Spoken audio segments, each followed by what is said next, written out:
hašku a tohle bez oblečení. Myslím, že mám tvůj telefon.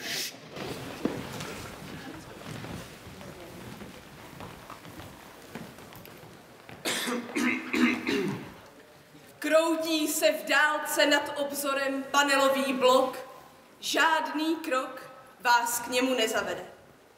A i ten, jenž mylně krok si najde, i hned zapomene. Tu slečna krásná, jak by ze sna byla, z čista jasna v blok vstoupila. Vstoupilas, tu ránu zapomnělas. Odkud přišlas? Kdo jsis? Kdo vzal paměť mou?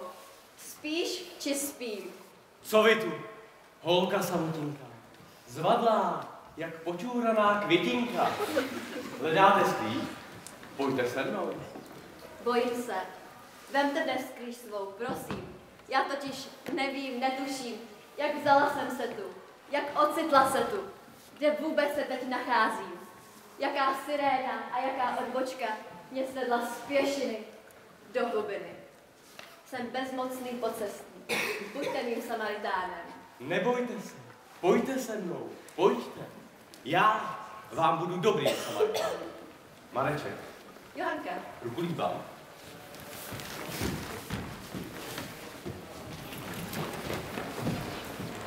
Na poměry obvyklého dubnového počasí je poměrně chladno, nemyslíte? Ano. Loni jsem touto dobou již sledoval rozkvétající rané rododendrony, ale letos zatím ani hovno. To je mi líto, pane Marečku. Dovolte mi tedy, abych vás přivítal v mém skrovném příbytku. Pojďte prosím dál. Nabídnu vám čaj, kávu, pivo, víno, nebo raději něco ostřejšího. Whisky, rum, slivovice bílá, alkohol je moje milá. Dal bych si kafe. Lungo. No tedy dobrá.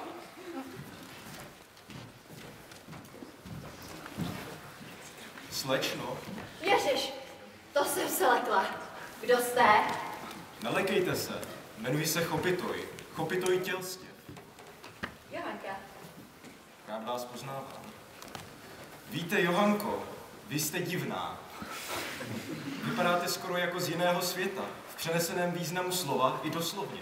Jste si vůbec jistá, že jste tu správně?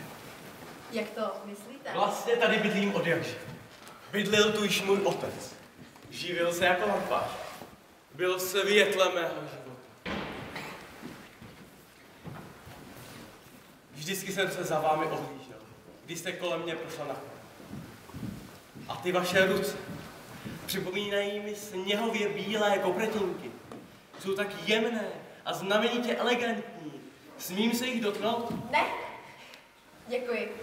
A můžu se zeptat, kdo to sedí tamhle v tom koutě? No ty píčo. Kde? Vy toho muže nevidíte? On mě nevidí. Ale koho? Co jsem si já viděl?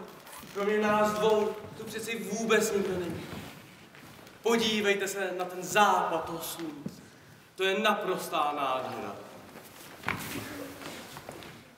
Chcete provést po místním sklepení? Chcete provést po místním sklepení? Jdeme.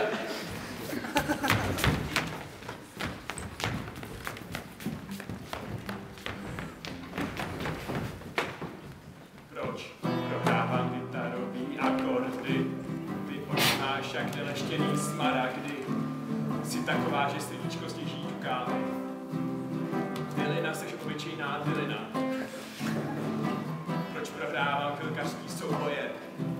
Mi neskáčeš, pojď do boje. Na šulina, do boje. Na šulina, na šulina. Snad je tvůj cit nemí. Ta nová jistě nevidí. Dylina, že se dá pryč od lidí. Ať mi skočí na šulina. Ty nabubřelče, natutče, nafoukanče, ty absolutní vylizanče! Co pak pro mě nemáš ani trochu pochopení? Zatraceně dobře víš, že dělám ty pondělky a čtvrtky noční. A taky často čtvrtky. To mě nemůže rušit nějaký hulákání tady. Přes tyhle zdi je slyšet úplně všechno. Jsou jako z papíru. A já potřebuju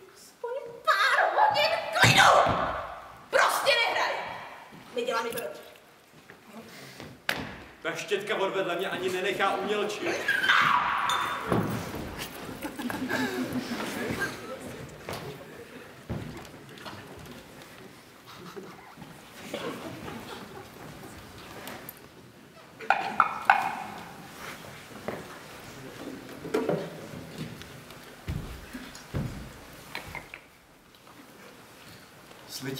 Slyším, že ti už zas dává za vyučenou. To je baba, co? Já si ji nedivím, ale jako sere mě to, no. Zrovna taková kost. Kdyby na mě neřvala, tak by se do ní asi zbláznil. Opakuješ furt to samý, Frederiku. Měl bych se ti smát? No ty se mi nic nesměj. Teda chytneš city k tý svý prašivý filozofický bychly. A že jich máš i víc. Hotová polyamorie. A co říkáš na tu děvenku, která se k nám včera v noci zatoulala? Jo, je hezká. Je to pěkná holka. A asi milá. A dost vystrašená. Je to chudinka. Tohle bych nepřál nikomu. Měla celý svůj život před sebou. A představ si, kolik krásných vzpomínek musela zapomenout. Myslíš si, že žila podobný život jak my? Jak to vlastně vypadá tam venku? Jo, chlapče, o tom bych ti mohl povídat hodiny a hodiny. Jednou jsem tam strávil odpoledne. Tam venku cvrlikají ptáčci, poletují mráčci, lidé proplouvají cesty, proplouvají městy, staví cesty a bysty slavných umělců zdobí mosty a náměstí. Lidé milují i nenávidí tam venku. Skoro bych si nalil sklenku. Ach. Na na na na na na na na na na na na na na na na na na na. My jsme v tom sklepení taky nebyli úplně náhodou. Víte, nastal čas zaplatit nájem. Nájem platím vždy zavařovačkou okurek. Ve sklepě jich ještě pár mám. Nechal mi je tam můj otec. Jo, otec. Světlo mého života. Ale majitele neznám. Vždy mu položím zavařovačku semka, on mě tu nechá bydlet.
Víte co?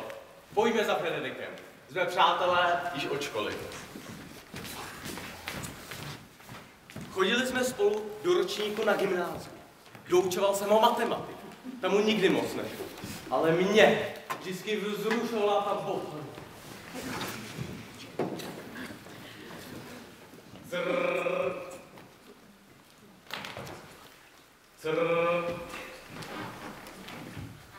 Čau kamaráde, jak se vede?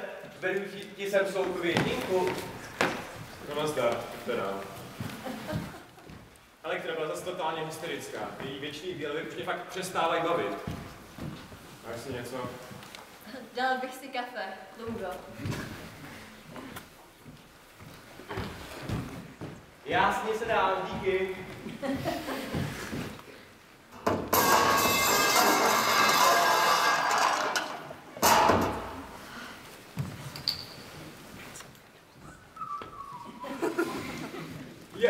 Když to mě moc mrzí, kamaráde, já se ti hluboce omlouvám. No píše raz, no dobrý, jdu se tedy omluvte mne. Ale budu se muset jít. ti převeléci do čistého.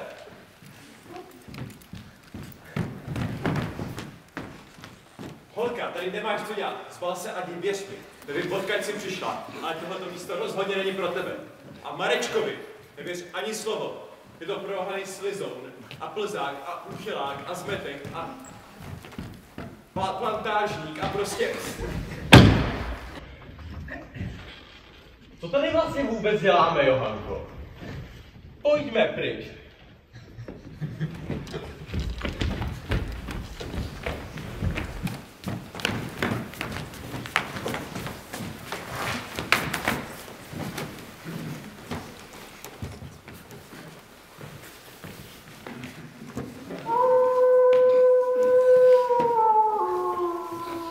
Je noc. Jdu spát. Nechám vám pod peřinou trochu místa.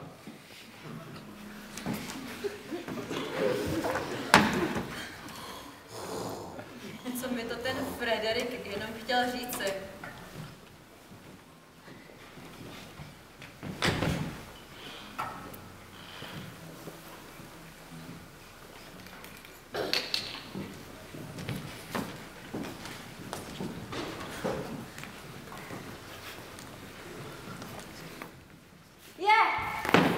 Kdo jste? Stalinská elektřina. Říkejte mi, Elektra, je to jednodušší. Držím tu noční směnu. Noční směnu? No? No. Vlastně ne tak docela. Mimochodem, vy jste Johanka, že? O vás už tu slyšel úplně každý. Víte, Johanko, on vám o mě Frederik určitě říkal. A nepěkné věci. Já ho chodím takhle každý večer poslouchat. On prostě tak krásně hraje na tu kytaru. Já jsem do něj až po uši zamilovaná. Ale já se mu to bojím říct. Tak sem takhle často chodím, ale někdy mě chytne smuteční amok. Takový melancholický záchvat, jako. A tak jdu dovnitř a nutím ho přestat a řvu na něj. Johanko, já na něj normálně řvu. A to nemůžu, to on se do mě nikdy nezamiluje, když já budu tohle dělat. Co já nešťastná. Ale co se vám tady vylejvám? Jste odsud, nemůžete mě chápat. Ale Elektro, já vás chápu. Já sice nejsem odsud, ale rozumím vám. Nemůžete to v sobě takhle dusit. Musíte mu to říct. Myslíte? Ano, běžte tam, dokud je vzhůru.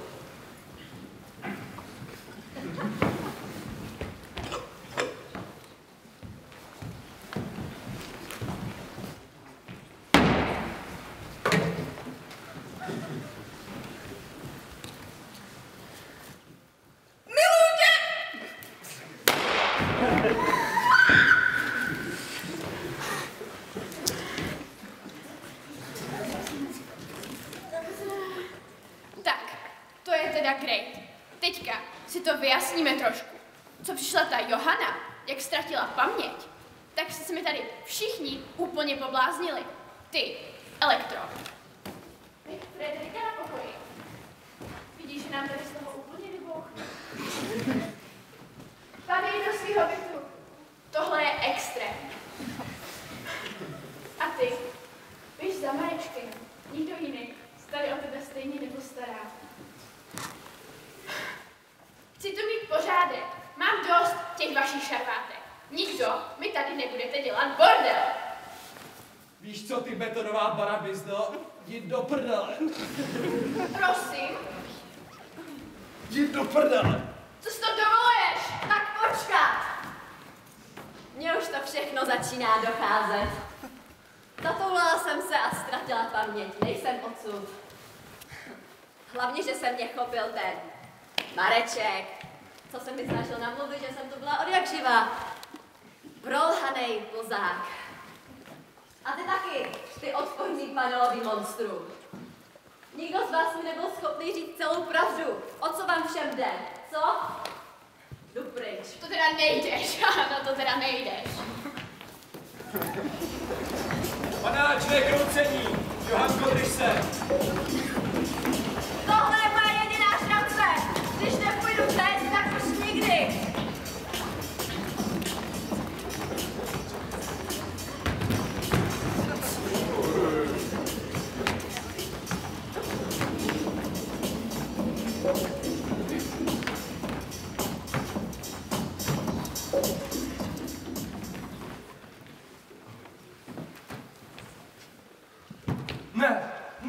Ne, to ne. Kde je má květinka? Má nejmilejší voňavá květinka. A má sladká magnolie. Co se děje? Kde jsi? Já tě najdu. Přivážu a už mi nikdy neutečeš. Já tě nepustím. Nikdy tě nepustím. Tak ta holka přes vrcholky hor běžela, utíkala. Žal a snaha rozpomenout si na lejku předu. Kým ona byla, už si nevzpomněla. Zcela vyčerpaná snad ulehla do závějí věčný. Ze všech dnů lesklých byly ty nejlesklejší. Teskný outěk zbavil nás anděla. Oční koutek vlhne a srdce raněná tepají už jen z donucení. Oplakává rodina v dále Johanku a panelák dal se do chodu původního.